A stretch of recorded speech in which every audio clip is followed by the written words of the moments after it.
This is GARIS, Masculist, MGTOW, flyers, that is 2-3 page essays on the themes of masculism and MGTOW, written by and read aloud by Prof. Dr. Hugo de Garis.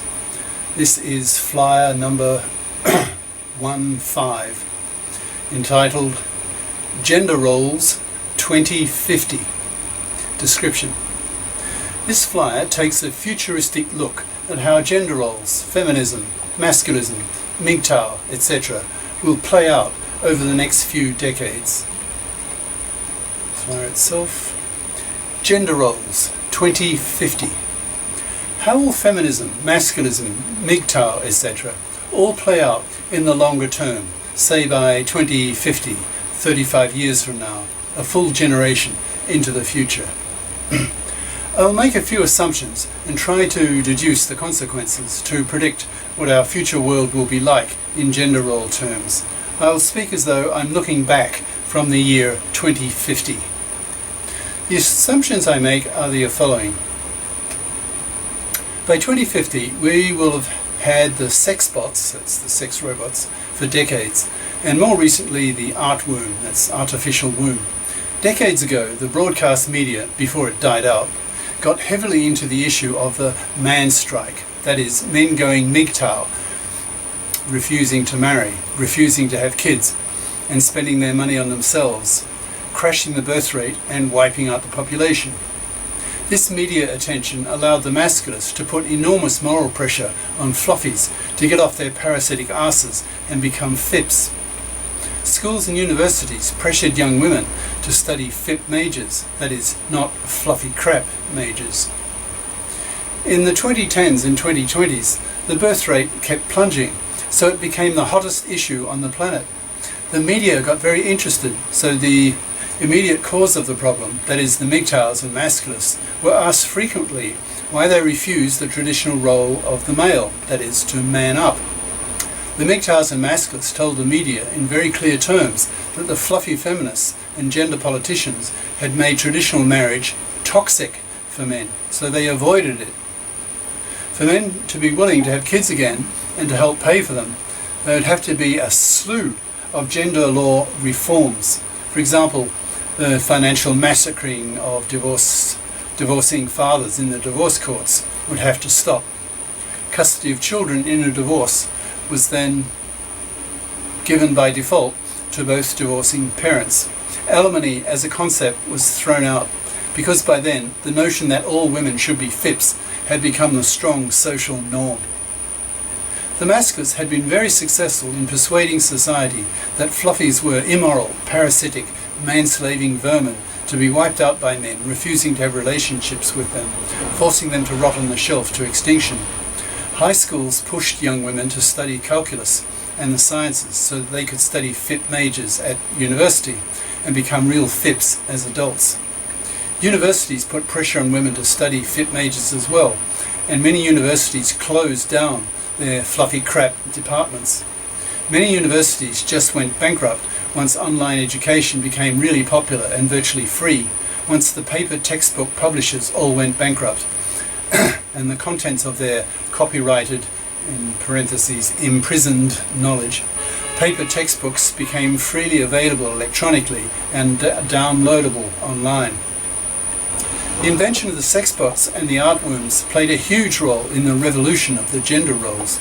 Women lost their monopoly on reproduction, so men went through as large a cathartic change as they did in prehistoric, pre-writing times, when they finally discovered paternity, and in a paroxysm of male pride, gendered their languages, that is, gave sexes to nouns. For example, in French, le livre, the male book, la table, the female table, even though these objects have nothing to do with sex. In German, der Himmel, the male sky, die Tinte, the female ink, das Auto, the neuter car, as well as masculizing their gods. Previously the gods were female, because only women, it was believed in prehistoric times, before agriculture, before cities, before writing and culture, had the magic power to create life.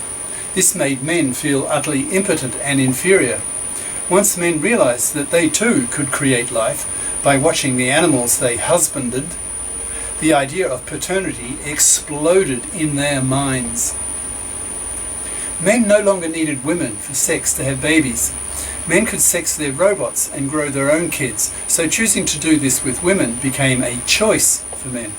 This in turn put tremendous competitive pressure on women to be very nice to men. Otherwise, men would ignore them totally.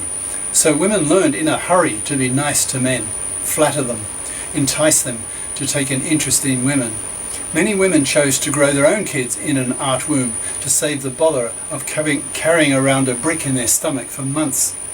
But more women chose to grow babies the traditional way because they felt a much closer attachment to the child after they had felt it grow inside them.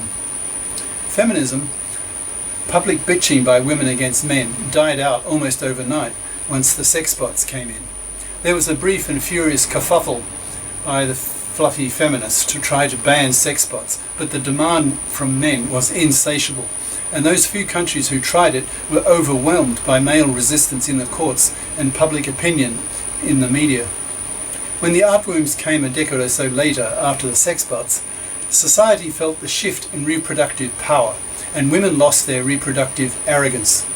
They knew they would have to compete with machines to grow babies, and they would have to persuade men to live with them if a male and female couple were to raise children together.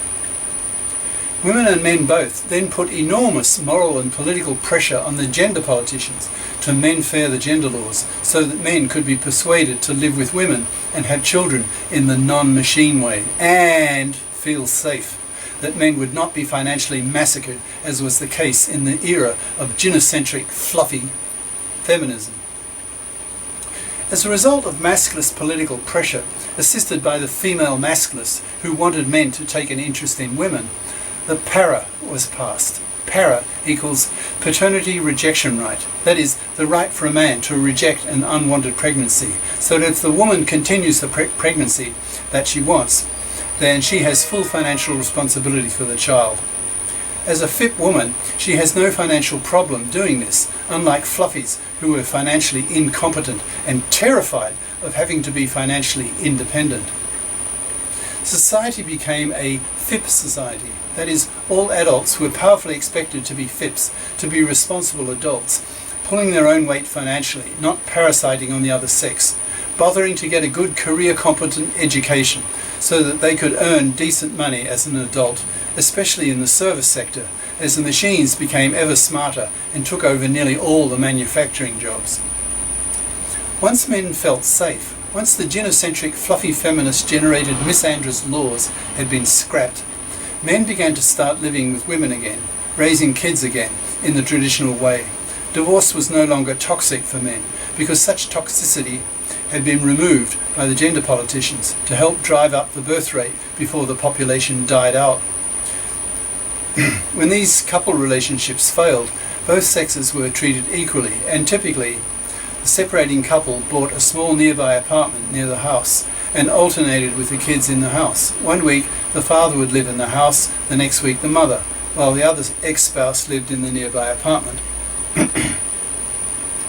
With women under tremendous competitive pressure to be nice to men, relationships between the sexes improved a lot.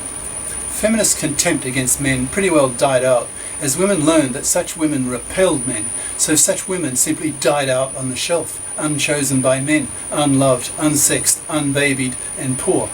Society learned to shun them for being immoral, parasitic, manslaving vermin, a common phrase in those times.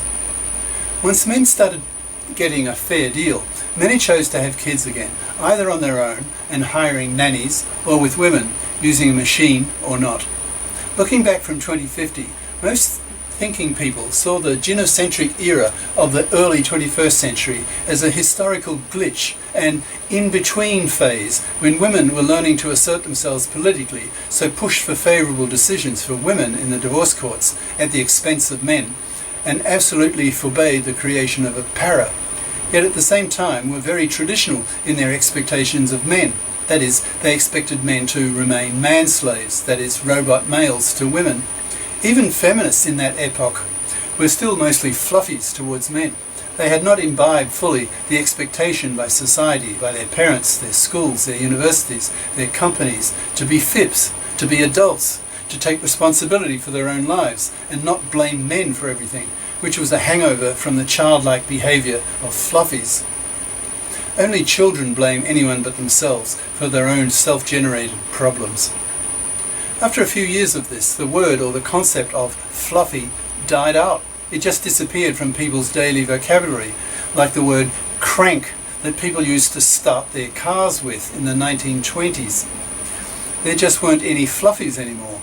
All women had become FIPs, and woe betide any woman who hadn't. They were shunned, so a lot of them went underground and died quietly alone, neglected, ignored, pariahed.